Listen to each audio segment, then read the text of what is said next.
Yansha said the sikasem city wokroma inflation ni ho nema how the economy is being managed, how you know nema bo akwakoye, and the fact that salaries still said the public private ni nyina de tia sikana ebiana 2021 and one ageno that is the scourge, but we've shared the number of times and I say said the nearest bossy content I know they call but it's a sanity as a patches of a near man born there a big crowd quadruple, but salaries no so the same, and so you are wondering you also to our now because I say na sikai the other back no how is business going? Who demand there? If you are also you are doing so very realistic, you ask yourself, say, Nipa no be kwa first scanning the free. But one demanding so. Yo, open medawase, and meda minya emma so ase, and incommoded there. Though what we are talking about is very lamentable, but I think we've all shown our minds or views. I want to say, I dear friend and mamma there. The government is a very hydra-headed. A juma ewo amamum na a dosu papa. Na ne papa any abai. Sa juma ni nyina ne papa any abai. Abai na said any say. Obebo mbodi abuase. It is state enterprises betumi aye juma. Anya hon faswo. Ena SSA private sector susuno aban on create congenial environment enfamom.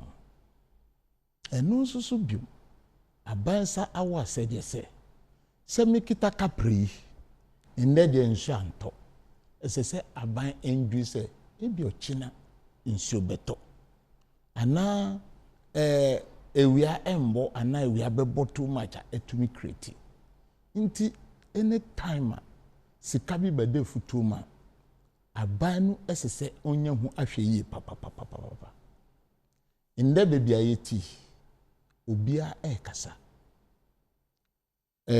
wona omo private sector omo kasa utility as per the price as per sika won nipa o producer de no manu botoma or the better the disposable income amudi beto ade no so uhwa enmachi eno fanto hu na umaye say aban a increase worker salary to 7% and inflation that say 16% we say we salary no kra no inflation akwa kan inflation ye kan say your mouth 7 cedis as your pay increment and as that time kenkebo 2 cedis ena nde ebe 3 cedis a won se aka okenke kra enu nti ene kasa ye ka no won se aban kasa otina ho saa no se the base rate wo bank no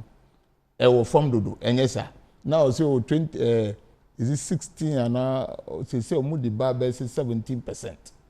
Okay, say was 17% na esese kai say worker soso no se wanya bibia entumi emboa many a time ye to me the hu compare amaneman but niema sa amaneman edi create congenial environment no ye de enu de ye ntankasa ho, and that is why we are where we are today. In that situation ye wom sese inka ye woska wo ho a de na aban esese ye aban esese wo hwe say ebia the utility tariffs ema these industrial setups esese omu enji nipa more say omu beye adwuma no we manage it for them. Those are the private sector and some of the public state enterprises you manage more na esese yan sa say hey workers ya ban kasa atu omu kan omu abra abono so 80 me kai some time ago there was this popular word I friend cola cost of living allowance. Inti senka ebase a this is the time Senka was car. This is where advances say all come out to cushion the workers. Who cushion workers? No. Who cushion private sector? Who cushion state enterprises? Because they are all under you. And now your friend say creating a congenial environment for businesses to strive. Yes, but where we are today, the money is not there. The money is not there. Me to me tonight, because I went to say, oh, sika no any ho. Omampenya ankasa aka. Minister of Finance ankasa aka. And that is the situation in which we find ourselves right now. But we will not die. We must not die too. It is still a buy way to my be. Almost I say no, kati some sector workers, some salaries, and our budget or 30% anyway. Yes, it could go further to your appointees. Because a year there, someone on Bedi Mukasi. Then we have to look at it. Maybe you negotiate with them, say, mama a year, but this one you do it behind the scenes. It is not to everybody's, not to go to everybody's knowledge. They will say, but you must do it silently. But the reason for which we are here is the government of today didn't manage our resources very well, especially Sika, from 2017. Whilst they were apportioning blame to the previous government, no, they didn't tell Ghanaians, say, previous government have let a lot of funds, sinking fund, Exim Bank creation, road fund, Esla win, Oman can't Ghana for. Say, Sika no ewo. What they did rather was that they use it to appoint more people to come and chop the money. Inti omudi Sika no we after 4 years, you know. Now the ministers and the appointment, you know, now bafom. Inti sometimes they say no. Now you have COVID abetum. COVID abetum we are Russia anyway. But do we have to blame Russia for our cassava? Do we have to blame Russia for our plantain? Do we have to blame Russia for our cattle that are running on the street and blocking traffic? No.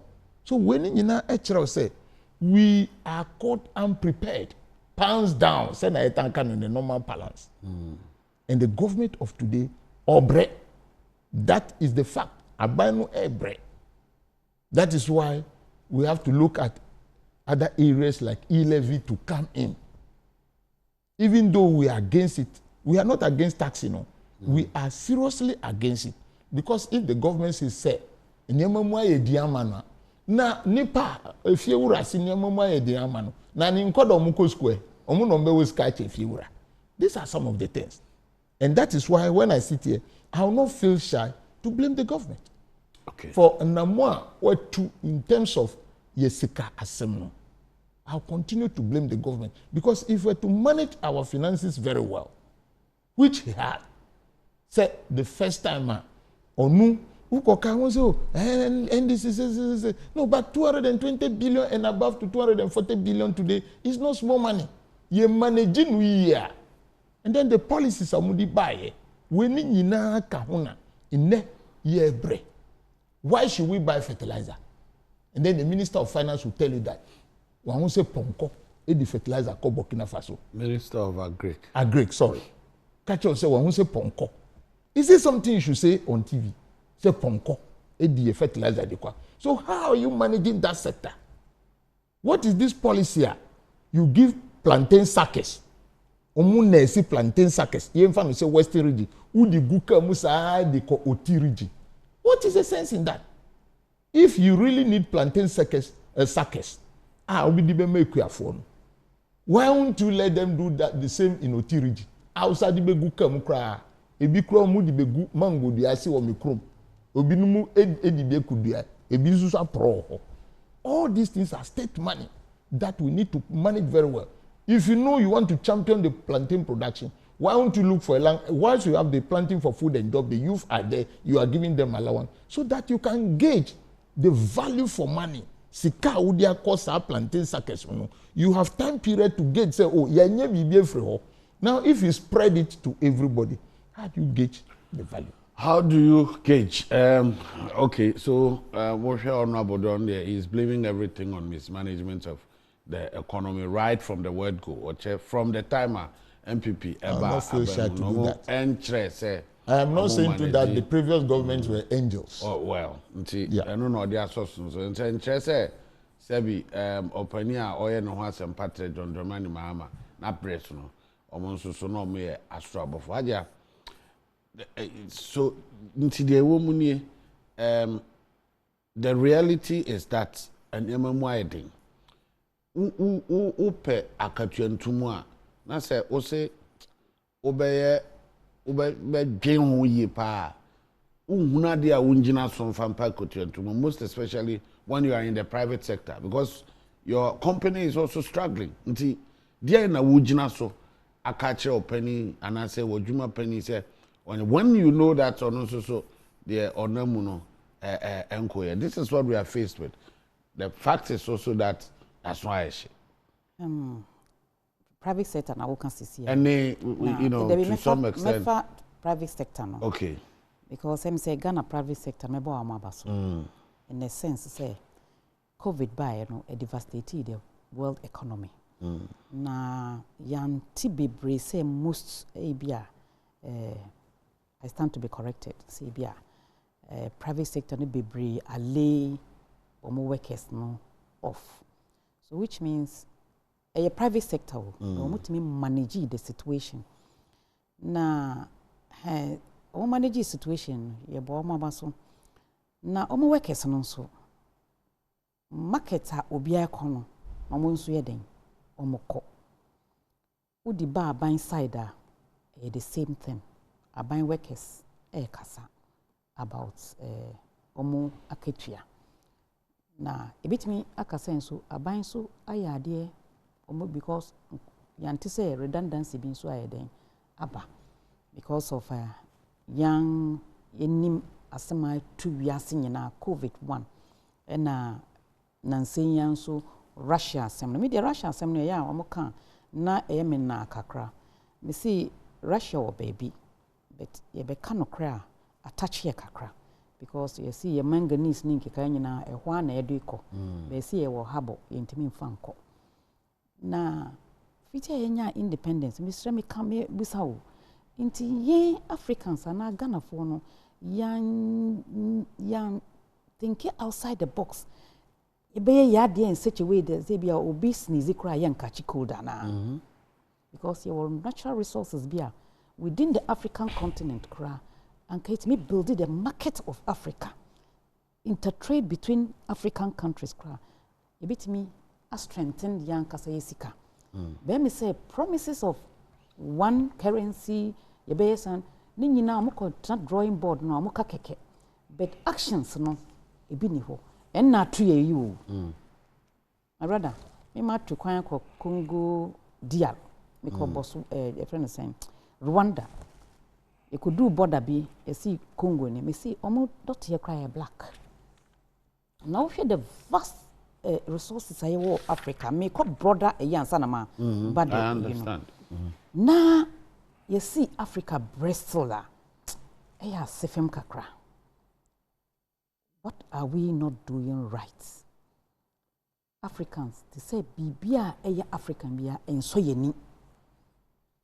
Kwame Nkrumah beso ba champion nkikan na time no yeti baby miti me anti ho bolga e frɛ ho estate bolga estate be me papa de no fire service side be me mama de me ma 3 o'clock be obehu say box bi hye corner konkonkon news yetie ne nyina Ghana fo na yeye ya ye cars wo krom hada ya ye bibia farm equipment da na ansana ye economy ne be gina ne nan so yatimi atua workers na workers omo ato mo no na ya shifted from this current government promise omo can say you are shifting from taxation to production na production no ye ya na say ye ya what is the effect because many will can still ye import rice I had to say a seesaw up and down between the MPP and the NDC.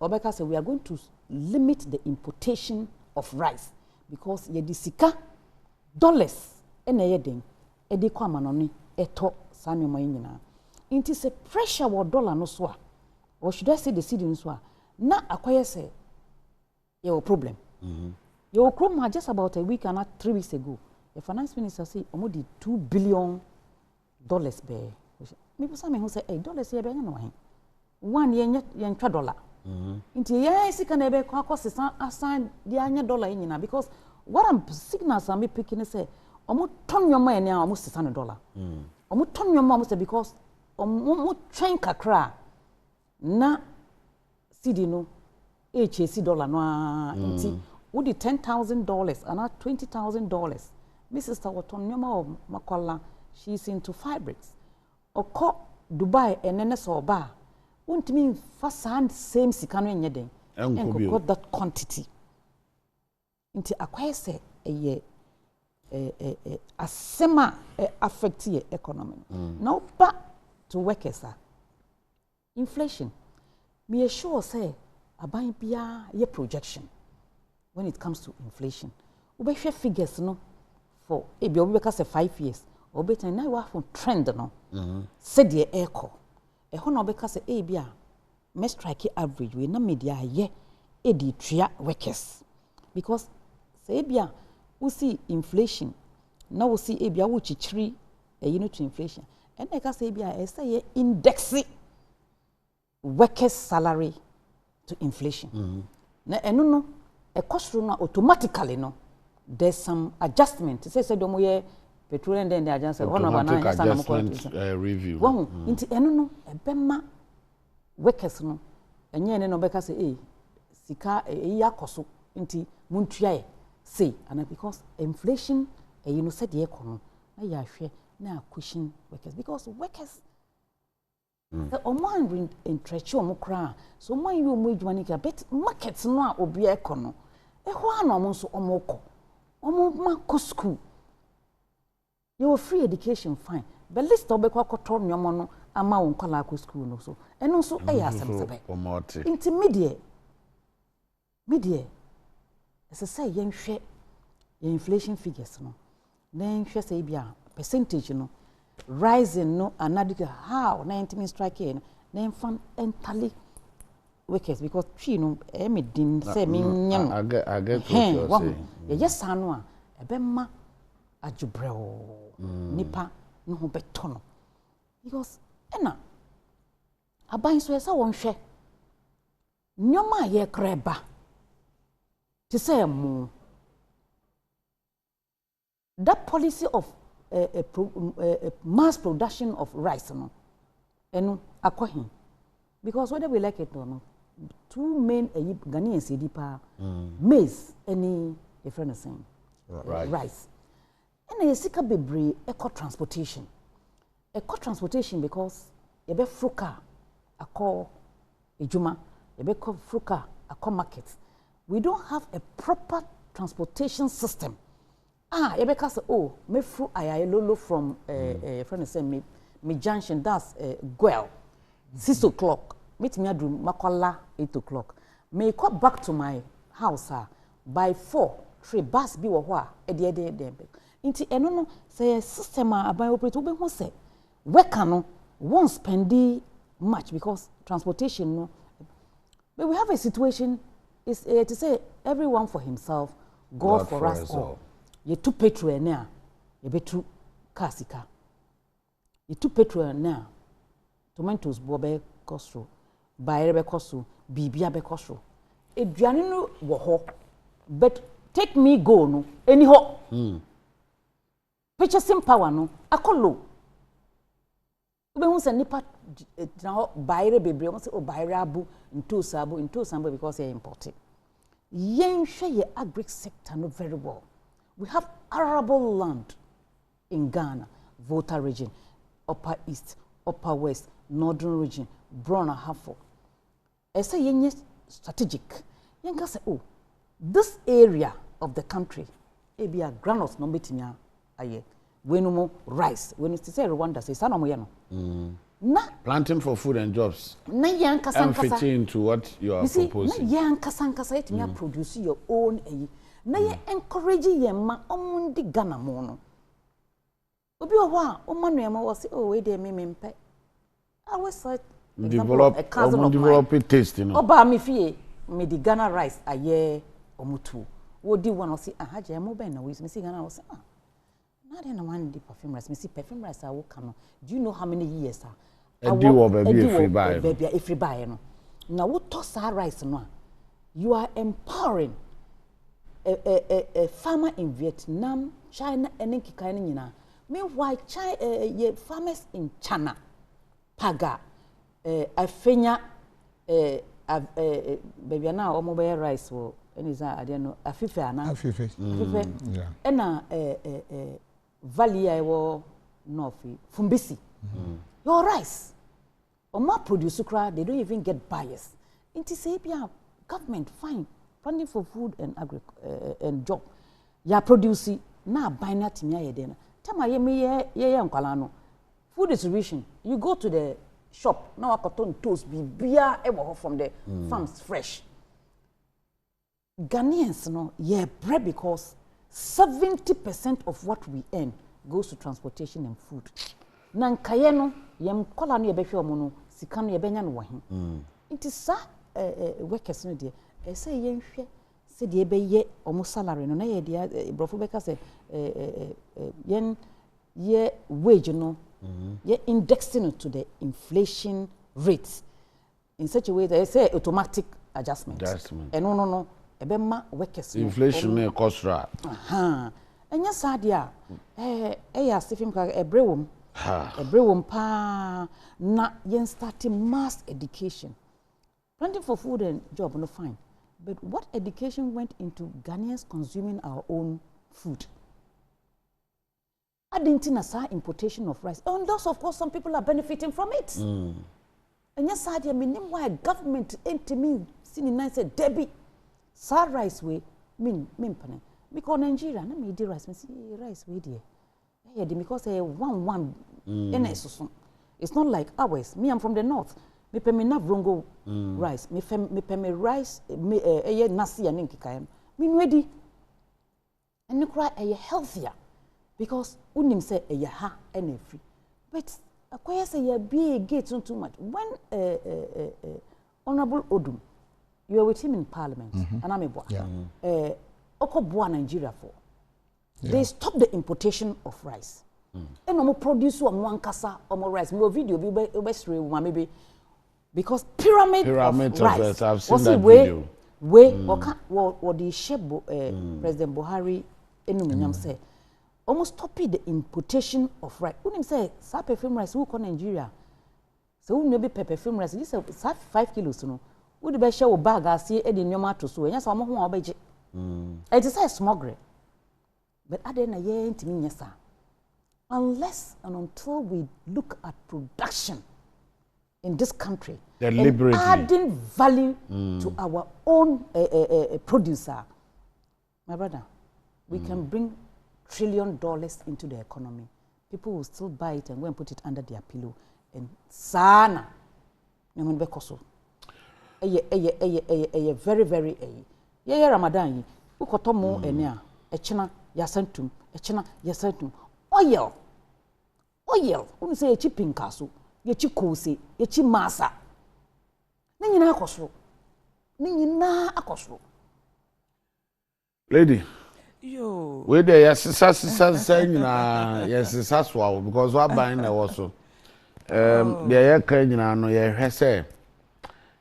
What signs, what indications ana ye huna e kire say there ya nyina are being addressed because ehaya mo kokko nisi. Yo, say yes, Q ni say ni nyina ya ban pe na chese akoye say ye mpesi ye develop ana ye solve problem no akoye to say obi ka corruption no say politicians. The moment you do that it will never be solved because obi it is an issue na akoye private sector no ye nyina nim say ka private sector yankrankre adwuma na individuals omo ankasa abo mutrimu ade omo innovation ate omo ankasa adwuma de boa ama unemployment wo man ni mu nso so akofom efiso obia ti na adwuma no afa nipa kakra no we afa nipa kakra ti ni nyina no na oman ne chichire ene ye chichire no na wo hwa aban adwuma yefo sa aban fa wo adwuma aban ni suade hunu nye se mepe emfaso efise aban ne ye yen nipa enan ya ye ti studio yen na ye aban no eti se ye bibia ye for yen ahanti aban ne nye se bi nipa bi oti ba bi special yen Ghana for na ye aban eti se ye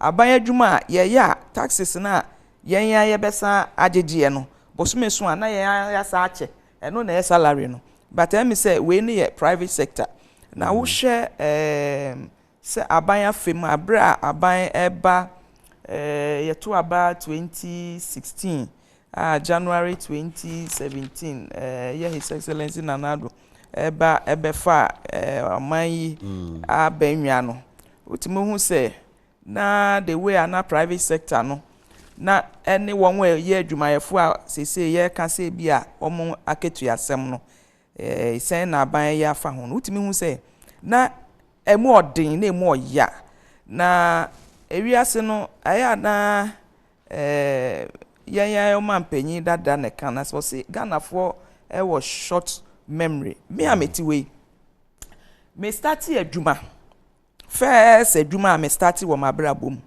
na market ya 25 Ghana cedis ne me pa kire ne se ene ameti he se market ya nye 25 Ghana cedis ne kire ne se sa time no the way I woto ade ebo no ene waketua no last 10 years no ntisa last 5 years ntisa last year kura kokuru a almost yento ade bro nyento ade enso this year enso yento ade next year so obeka say na last year ye but this year na enye enti no wohwe ade ni nyina holistically a no kure wo mu ne say wohwe se ne na economy no na generally wo mo ka say akadompe like bibia say ewo man ni mu naja Ghana for generally hwan mu na kasa akadompe ye mampanyi dada na no so akadompe that was in 2013 ba 90 dompe na afia fifi maro no mu nyina wieye nti what I'm trying to say ni say wo hwe se ne na oman no ahokyere ne ade ewo mu a se wo a we private person na we wadwuma na adwuma ni nkoyie sank yeti studio he nkaka ne adumo na masa akotofu welegu machine so ho enti na adwuma wura na eboka na wo na weka no so ontua wo kayie no wo sika na enso no wasan de kotua ss wotua fees ni wi a wo besa tua feeding wotua feeding na wo besa tua akwala ne uniform ne Friday wear okoye exams nso a registration no usika salary na enso na emu na wo besa yi o enti no hwe ho nko ampo a se bia wo ba eko school waketu ya nso o enso ukotua sa na eme na se aban yi enu free wa enka sebe a term ukotua even 2000 Ghana cedis kura na say a term no sa 2000 abeche obotomo enka wo ba eko college onya allowance bia no de twetwa ne ho se bia books bi na di sika bi ebi obekokrom ne transportation bi allowance kakra no na yetwem entini nyina wo parent mu sika na enso no enum ana wo de be sa de nyina ba se aban allowance na ode man na je se wo na waketua ne hwa na nka emu na wo beyi asade asade no sa dadwen no so ayeden afiri wo so na sa neema ne nyina no oba no so a wawie university nso tifie ono so nya adwuma anye na nti wahwe ne school awie no na otifie no nso so no wasan sika na enso no a wasade ayeden asade hwe no enso ene no dodo na nurse ni teachers for ati na fie bebire no a yafa wo no anya hwe kura anye kura no ne burden no ensa meda wo so enti wo hwe collectively no na abaye to anamo bebire se omo eye emfa ne se adwuma bi ti se aha yetie bibi ti se wo mo a eye fan yogotofo ne mattresses ne nkokọ ne ade nyina no wo de kanea so ho enti saa deɛ no yɛ one aspect ya aban bɔ ho mmɔden a ɛboa private sector no mɛba salary ne so me di sane ɛno nso da nkyɛn a wohwɛ ankorankora adwuma a aban ɛma wɔn sikabotene even covid yɛ den ɔse mu a moyɛ bodua adwa mo mɛgye sika na 3% interest 3% ebi nsi da so ho me no kasa sɛ esi yi kura no enwuma bebree wo hwɛ anano kura ningo prampram wo mo ɛyɛ nnuro Ghana yɛ kra nnuro nkrofo adwen kɔ so yɛ kra nnuro pa enti na abra nipa bebree so ɛyɛ nnuro yɛ nipa edidi yɛ ka duane sɛ ne agye aka ne fɛfɛfa me ne ne yɛ adwen no wo didi no so no yare nso yɛ de ɛwɔ hɔ ni nyinaa so yɛ kra eti wo hu sɛ bebree nso yɛ nnuro aban ɛsɔ wɔn asene enuane a first no nka by this time ebi a ensuo beto aye won su tobre mu kra na enubae bi wo a eden se wo benya ba sese no ewo ho na ebi a ne bo na eden ekosoro ba wo benya ewo ho enti saa ne ma ne nyina aban eto ho anamo na emom ade ba ko a yadwen kɔ ho a emi se me de beka honorable ne age ade ho ne se private sector workers no bebre womo koye adwuma womo salary negotiation no won adwen ko dodo na be 95% salary no obu a okọ a na ne oye adwuma no ono no emfaso no ope enti no ebiase ba bia nya Ghana ne Africa nko a ope emfaso enti no se aketua no se bio se bosome 2000 obenya amawa onya kran ko be ma 100 Ghana enti no nipa no no kopa adwuma no ne yebisa ne se aketua no mema o se de obenya ama me bia because opportunities be any opportunities wo fa no ho se pe obi for fraud edi q no echi there be one say enti no for say oni confidence no oni akokodro no obeka say this is my worth pay me as such ne wo kan wo ho ba ni titiru minimum nkrofo a omunim omo worth a eye private sector adwuma na wo mo koye no skills ne credentials ekura wo mo eye sua adwuma ne kura nya saa nkrofo ni bi enso wakọ no na obeye negotiation ne salary and na conditions e ka ho no eno de minimum nkrofo bebre a wo mo wo adwuma mu ti se ne wo wa he a obu abosom ekura 400 500 Ghana okoye no adwumawura ne hia wo no papa enso eyi say private sector negotiate na yama wo ne emu mienu nyina winwin a mu nyina no ti wo ye adwuma na employers ni sisi employees eno de ewiase nyina ba bia nya Ghana nko a private sector eni wo mu sisi workers no enti me na angla me mefa ne say workers na e wo private sector no won ekoye adwuma Omo salary na emra wo emra bebre wo a Ghana for no but this particular one we are discussing here can inflation said the siko any said your salaries no say they already negotiated salary no inflation no enema no bo no e overtake no e de na ko too much set the din kan no wo a wo kopa adwuma no ansakura na wo be wura adwuma no wo ankasa wonim say salary na ye de ama wo no enye wusuku ne wunim de no skill no enye eso salary na woje no number 1 eno waje eno no de waye mfomso waje already na nso dada inflation ma ye no kra nso number 2 private sector na ewo ho no se ne nyina kan ye no Ghana afe na yegusu aban yi free ye ma mem se CPP bresu nyina se na factories ne ade a ewo Ghana you can attest to it beduru abra ye papa kufuo ne ye papa nanado bai sa factories ni nyina egu fonfra nam nyame adom ye pegya mu asese yetimi aka se factories ane ebi egu na ebi nsusu egu ene fofra be ka ho kura na sesi ano kura statistically no amsi be 107 or 100 and over ni nyina na afa nipa nkakra den abehim ene ne ye nyina ne ye ne se ye be reduce eniema ye kra eba omani me de be si wasem no so sesi a no baba ye be ponti enti no ma memfa for example emo ne nye example wakɔ ɔman bi so akɔkra mo ɛmo na awokɔyɛ no covid baayɛ no saa factory no yama ebinom akɔtena fie ɔmo ba 1 week we ba 1 week ti production kɔfom enipa nso ɛpɛ mo ne dɔɔso enti saa factory no ɔno wɔ China no wato ne mu nim wato ne mu ne price nim ɛwɔ China ɛna wo wakɔ akɔfa nti wokɔfa ne last month na ɛyɛ 20 cedis no wokɔɛ ɔno ato mu 30 nti won so ba na do freight no container ne ade ka ho a won so de aka ho na nti no price no enye sa aban na ote Ghana no what no shock absorbers and I was saying provide you know say aban enyema what sad way because nya won kwa na onim people who are managing the economy are also aware of it at there na ye so that this could be managed eno na maka se de di nkan aban so private sectors for ni nyina asene e boost wo mo e di sika e ma won ye ankasa ye edua ye niema e manufacture niema is that na media okay e bra no that be can't what people are talking about enti no ne ye wa ha ye educate wo mo no niema wo yakokra no eno nya aban e na atum enti no say wakatia no so unfortunately me won say asempa so for actual there go up am say anka music ka haja so on sem bebe ka but unfortunately time am nyankopon ya adoma otena anopa e besa chia wa